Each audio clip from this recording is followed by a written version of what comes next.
Le crop circle est un dessin, généralement, donc les plus intéressants sont dans les champs de blé, les champs de céréales. Ils apparaissent au printemps jusqu'à la moisson. Donc ce sont des dessins qui apparaissent en quelques minutes, c'est pour ça qu'on n'a pas vraiment de preuves. Je dirais même, quand je dis quelques minutes, ils apparaissent en quelques secondes. C'est comme s'il y avait un grand coup de vent, mais la différence avec des blés versés, on a à ce moment-là un dessin qui apparaît dans les champs. D'abord, il faut savoir que le phénomène existe depuis très très longtemps. Les premiers crop circles, on les retrouve par exemple en 1670 par un chroniqueur anglais. C'est bien dessiné, etc. Tout ça, on connaît. Mais c'était des cercles par-ci par-là. Ensuite, dans les années 70, on commence à avoir des cercles qui commencent à former des dessins, des triangles, des choses. Et là, on ne peut plus dire que ce sont des vents tourbillonnants. Et dans les années 90, apparaissent des pictogrammes. Et c'est à ce moment-là, comme c'est un phénomène qui va partir comme une fusée, hein, il y a plein de gens qui viennent de partout, du Japon, etc. Et à ce moment-là, il y a la désinformation. Il y a deux papis là, qui ont dit qu'ils faisaient ça avec une planche. C'est vrai qu'on peut le faire avec une planche, mais là, ce n'est pas le cas du tout. Et surtout, on sait d'où ils viennent. Hein. De toute façon, ils ont fait une carrière dans l'armée, etc. Tout ça, ça a été une grande manipulation. Et alors, ils ont expliqué que c'était pour faire croire que c'était des pistes d'atterrissage, etc. Alors qu'en fait, 25 ou 30 ans après, on a découvert des tas de propriétés au niveau de ce qu'on pourrait appeler des dessins qui sont sous-jacents, qui sont tellement riches. On aurait aimé que ces personnes-là nous parlent du nombre d'or, des tracés régulateurs, de tout ce qui est à l'intérieur de ces cercles. Si on considère, à juste titre, hein, que les crop circles sont un enseignement, on va se rendre compte qu'il y a une progression, surtout depuis donc, les années 60, de plus en plus complexe. À une époque, il y en a eu de très très grands, mais il n'y en a eu que deux, mais très très grands, de plus de 40 000 mètres carrés. Mais à quoi ça sert de faire des grands cercles ? C'est pas le but. Mais ces grands cercles ont été faits pour nous prouver que ce n'est pas des humains qui peuvent faire ça. 409 cercles, comme la grande spirale là, de 400, c'est impossible. Quoi.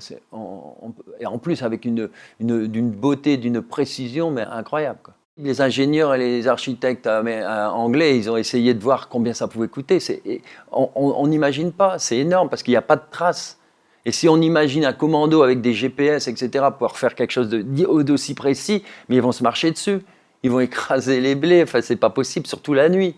Dans un vrai crop circle, par exemple, les tiges, elles sont pas seulement pliées au sol, déjà elles sont pas cassées, elles sont souvent pliées, et à l'intérieur de ces tiges, on s'aperçoit que les nœuds des tiges ne sont plus les mêmes qu'à l'extérieur du champ. Ils sont tous gonflés. Je connais même un scientifique. Il a suivi tous les crop circles de Belgique avec ses outils, il a tout mesuré, et les nœuds sont soit agrandis, soit voire même éclatés. Il y a quelque chose qui se passe au niveau de la tige. Ensuite, il y a des tas de phénomènes électromagnétiques incroyables.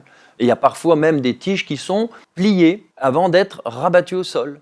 Et souvent aussi, les tiges elles sont perforées parce que justement, il y a comme un effet micro-ondes. Alors, on dit comme un effet micro-ondes parce qu'en réalité, ce sont des ondes qu'on ne connaît pas encore. Hein. Moi, je dirais des ondes scalaires qui fait que le nœud, il éclate.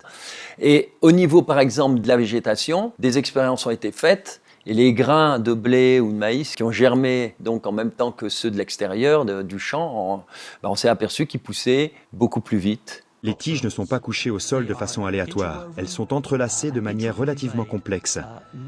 Cela n'a rien à voir avec ce qu'on obtiendrait si on marchait dessus. L'analyse chimique des céréales couchées à l'intérieur d'un cercle de culture indique une autre modification qui, elle, ne peut pas être d'origine humaine.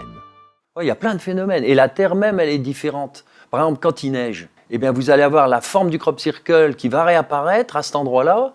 Pourquoi ? Parce que la neige va fondre plus vite à l'endroit où il y avait un crop circle, où elle va fondre moins vite. Ce qui fait qu'on va retrouver la trace. C'est ce qu'on appelle les fantômes. Il y a plein de phénomènes. Et ça prouve que la Terre, elle a subi elle est différente. Elle est plus dure, elle a été cristallisée. Il y a une résistivité différente. Il y a des choses, mais c'est incroyable tout ce qu'il y a dans un crop circle. C'est pour ça qu'il faut aller jusqu'au bout. Il y a des lectures transversales, des tas de choses que même un humain ne peut pas le faire puisqu'il y a une immense cohérence entre ces milliers de crop circles. C'est-à-dire que les crop circles, le dessin démarre d'un seul petit cercle. Ce cercle va contenir un triangle, un carré, n'importe quel élément géométrique parfait et va engendrer toute une série d'autres cercles. Et ainsi de suite. on a toute une série de cercles qui vont finir par dessiner ce crop circle, donc c'est une complexité incroyable. Et en général, tout cela est fait aussi avec les lois du nombre d'or. Et c'est très très complexe.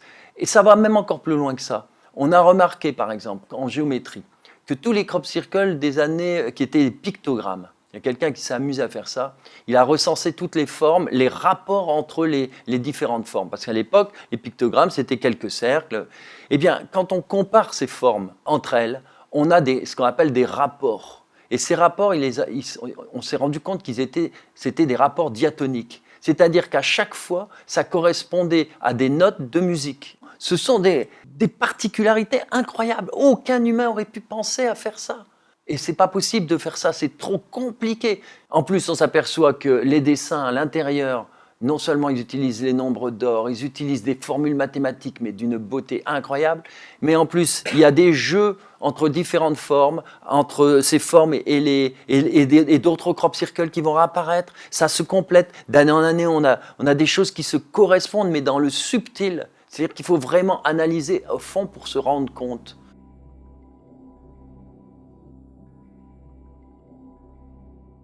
Tout le monde le sait, les religions, si elles ont été inventées, c'était aussi pour maîtriser un peu de toutes ces connaissances. Tout le monde sait qu'il y a au-dessus de nous autre chose. Une fois qu'on a dit ça, quel est le lien ? Il faut savoir que notre Terre, notre belle Terre, elle est un petit peu brinque-ballante en ce moment. Et l'humanité aurait intérêt à peut-être faire un petit peu attention. Donc là-haut, on va les appeler les grands frères. Tout le monde peut les appeler comme il veut, les anges ou les extraterrestres ou les Elohim. Il y a milliers de mots. Mais ils sont là pour nous protéger. Donc ils vont nous aider, mais la meilleure façon de nous protéger, c'est de nous faire grandir, c'est-à-dire nous envoyer des messages subliminaux, parce que ces crop circles sont des messages subliminaux. Ils rentrent dans notre conscience et nos archétypes géométriques. Ils nous aident, mais ils vont pas se manifester. C'est impossible. Ils ne peuvent que nous donner un petit coup de pouce. Tous les films de science-fiction sont là pour le démontrer. C'est qu'il suffit de regarder Rencontre avec le troisième type, l'armée qui fait des... Non, mais c'est pas possible. C'est impossible. L'humain n'est pas prêt.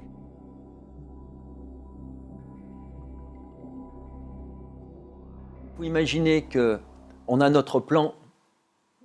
On se voit, d'ailleurs quelquefois pour rire, je le dis tout le temps, si je laisse tomber ça, il y a la gravité. Bon, mais la gravité, c'est quoi finalement ? Tout le monde croit que c'est le poids, mais il n'y a pas de poids. On ne pèse rien à la limite. C'est que l'attraction, c'est que du magnétisme. Et toute notre réalité, tout ce qu'on voit, c'est que de l'illusion. On voit ça à travers nos yeux, etc., nos sens, nos 5 sens. Donc il existe un autre plan qui est au-dessus, qui est un plan vibratoire. Et ce qu'on appelle les anges, etc., qui sont à des niveaux très hauts, mais il y a des intermédiaires. Ce qu'on appelle extraterrestres, ou ce qu'on appelle les désincarnés, sont ceux qui vont mourir, bon, ils sont morts, et puis c'est l'âme qui sort, elle reste sur un plan. C'est pour ça que les gens ont des liens, et que les anciens faisaient souvent un travail avec les anciens, parce que on peut communiquer avec eux, ils sont proches de nous, mais ils sont invisibles, ils sont dans le plan invisible, mais ils sont proches de nous.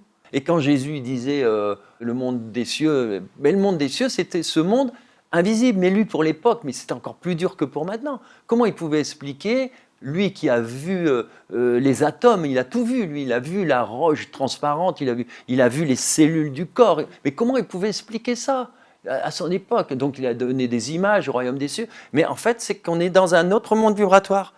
Alors certains montent en énergie et ils arrivent à se connecter, parce qu'ils montent tellement fort qu'ils se rapprochent de ce monde vibratoire. Et par contre, dans le monde vibratoire, il y en a qui essayent de contacter, donc il faut qu'ils s'alourdissent pour venir à notre rencontre. On s'aperçoit que plus on va vers l'arrière, on essaye de regarder 5000, 10 000 ans, parce que maintenant on découvre des tas de choses. On découvre qu'il y a des monuments qui ont été faits il y a 10 000, 12 000 ans, chose qui n'était absolument pas vérifiée il y a quelques années, mais tout change, tout bouge en ce moment. Mais on s'aperçoit que ces peuples-là étaient très très branchés spiritualité. Et on a tout perdu. Alors comme ils étaient spirituels, ils étaient dans le ressenti. On ne parle pas d'idéologie, là. Ça n'a rien à voir avec une religion, ça n'a rien à voir avec le mysticisme. C'est simplement, ça a à voir tout simplement avec le ressenti et le lien avec la terre. C'est comme une respiration. On a besoin d'air pour respirer, on a besoin de manger, on a besoin de boire, mais ce qu'on ne sait pas, c'est qu'on a besoin d'énergie. Et le corps, il se la prend. Mais maintenant, il se la prend un peu n'importe comment et il faut orienter cette énergie.